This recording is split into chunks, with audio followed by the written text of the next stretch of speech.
So hello, what's up mga ka-J-Vlog? Welcome ulit sa panibagong video. And for today's video, ayan, bibigyan ko kayo ulit ng 5 reasons. Since ngayon is patok na patok ang iPhone 11 ngayong mid-2025 kasi super duper mura na lang siya. So bibigyan ko kayo ng 5 reasons why you should purchase the iPhone 11 ngayong mid-2025. So tara mga ka-J-Vlog, check natin.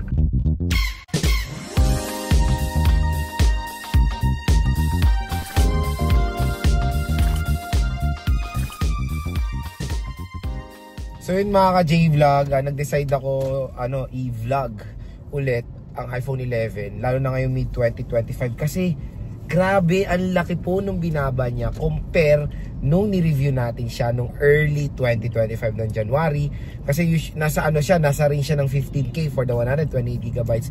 Pero ngayon, ang nakakatuwa, ang 12,000 na lang ngayong mid-2025. Super duper mura. At syempre, na-announce na po ang iOS 26 at magandang balita, supported pa rin po ng iOS 26 ang iPhone 11. Nasa bottom line na po ang iPhone 11 when it comes sa OS updates.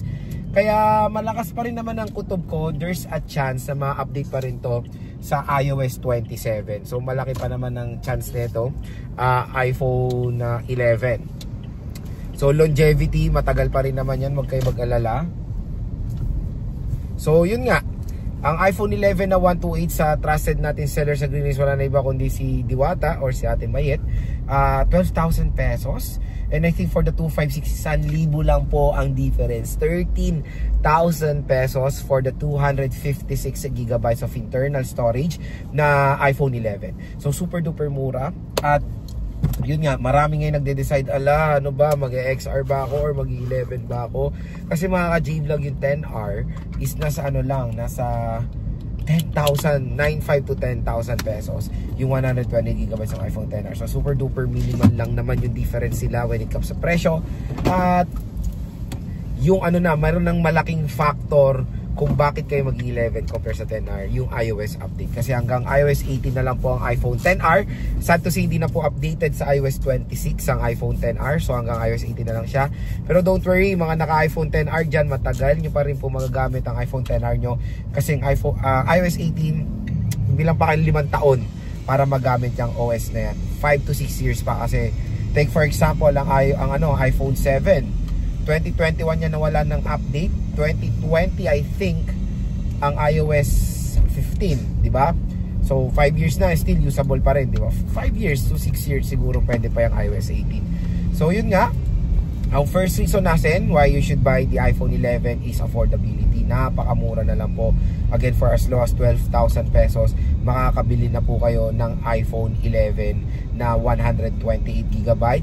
And yun nga, nakakatuwa na mura na lang siya pero yung chipset is still nandun, ang performance nandun pa rin. Kaya sa mga naghahanap ng affordable iPhone, ito na po I think yung pinaka the best affordable side ng iPhone na pwede nyo mabili na meron pa pong OS update sa iOS 26. So second reason, chipset. So the chipset is Apple A13 Bionic chip na napakalakas pa rin po ng chipset na yan mga ka-J-Vlog. Still, it can handle pretty much of game, mga high-end games like Genshin, WoWa, kayang-kaya pa nito. And stay tuned, bibili ulit tayo ng iPhone 11 kasi bumili tayo niya ng early 2025, diba?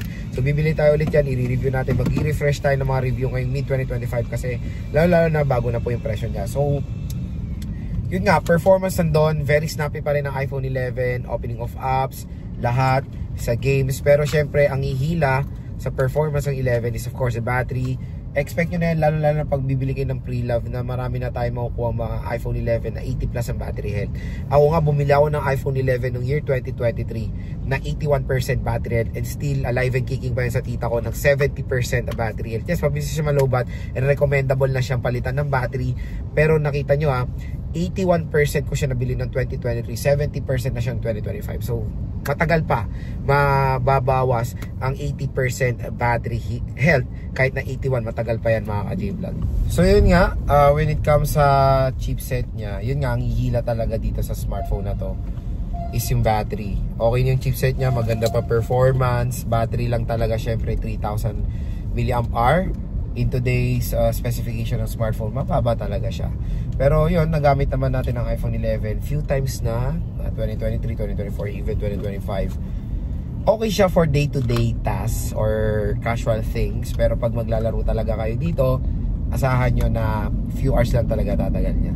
So ayan, again, manage expectation. Pag maglalaro sa iPhone 11, maganda po ang chipset niya, wala tayong marereklamo dyan. Pero ang magiging main na kalaban nyo dito sa smartphone na to, yung battery performance niya. Third reason why you should buy the iPhone 11, camera. So syempre yung mga iba, yan ang pinupush instead sa iPhone XR. Kasi merong dual rear camera system ang iPhone 11 compare sa iPhone XR na single camera system. So dito po yung first ever iPhone to have an ultra wide camera. Kasi even sa XS Max ay hindi po yan ultra wide camera. It's a telephoto lens yung secondary camera niya. At yun nga, ito rin yung first ever iPhone sa base model, including rin naman sa sa buong series compared din sa XS Max na merong 4K video recording sa front facing camera. So wala rin po kasi yan din sa iPhone XS Max. Yung iPhone XS Max kasi is lang yan, HD 1080p ang front facing camera niya. So marami ring magagandang camera specs na nag-jump ang iPhone 11 compare sa iPhone X series na syempre kumbaga yan yung ibang buying factor ng mga consumers camera. Maganda, solid ang camera ng iPhone 11. Na-try na natin yan several times. So nagbo-vlog ako, ginagamit ko yan as may as may vlogging tool nung year 2019. Actually nung first release ng iPhone 11, nakabili na ako niyan. Super duper expensive pa yan before, nasa 53 to 55,000 pesos yung iPhone 11 na 120GB. Pero syempre ngayon, magandang balita, super duper mura na lang siya. Kaya sa mga naghahanap or aspiring content creators, gusto nyo mayroong magandang camera quality pang vlog, pang affiliate, maganda pong i-recommend ang camera ng iPhone 11 kasi paniguradong very useful po sa inyo ang ultra wide camera system na makikita dito. At yun nga, fourth reason mga ka-J-Vlog is yung operating system. So tulad ng sinabi ko sa inyo kanina, good news, support po ang iPhone 11 na iOS 26. So syempre ma-experience dito yung napakagandang liquid glass. So natry natin yung liquid glass na interface ng Apple ngayon. Ang ganda ng fluency, sobrang lupet, kumbaga para talaga may nakapatong na glass habang gumagamit kayo ng iPhone. So yun yung yun yung nagustuhan ko. Even though sinasabi ng iba para daw Android, para daw Android, yung Go Launcher. Nakatry na ako ng Go Launcher. Iba talaga pag Apple ang gumawa ng interface. Sobrang solid. Kaya pag nagkaroon kayo ng iPhone 11, must try din ng iOS 26 para sa inyo. Sobrang ganda na po ng user interface niya. Ayun nga, longevity rin sa iOS is matagal pa, matik ang iPhone 11. So siguro next year mag-i-skip na si Apple ng tatanggalin na iPhone. Kasi nag-skip tayo ng year 2024, walang natapyans na na iPhone, di ba? Lahat na update. So there's a possibility sa 2026 baka lahat ma-update sa iOS 27. So yun, asahan natin mga ka-J-Vlog na matagal pa po natin magagamit ang iPhone 11. Kaya yun, kung bibili kayo ngayon 2025 matik, few years pa ang itatagal nitong device na to, kahit binili nyo siya ng pre-lang. So final reason why you should buy the iPhone 11 ngayon is yung design and aesthetic. So maraming mga consumers din ang naghahanap ng smartphone, tumitingin sila sa design and aesthetic.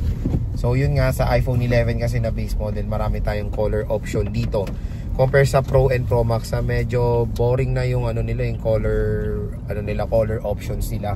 Meron tayo dito lang gold, black, silver.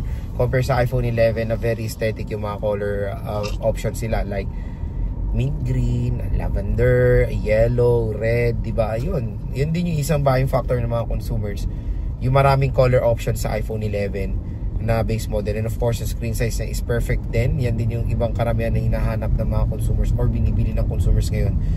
Yung sa screen size is lang siya, yan yung parang perfect na screen na pwedeng magamit ngayong 2025. Yung yung hindi siya malaki, hindi siya sobrang laki, tas hindi siya sobrang liit. Kaya sa mga naghahanap ng perfect na iPhone ngayon na magamit nila na very affordable lang, maganda yung recommend sa inyo iPhone 11. So again, doon lang tayo bibili sa recommended nating shop si Ate Mayet ng CMB Gadgets, Tol XA07 sila ngayon. And of course, meron silang permanent shop sa taas, sa 3rd floor V Mall Green San Juan City, ang Kinyan Telecom. Sabihin nyo lang napanood nyo dito kayo sa vlog natin, matik bibigyan kayo ng napagandang deal ng shop na yan.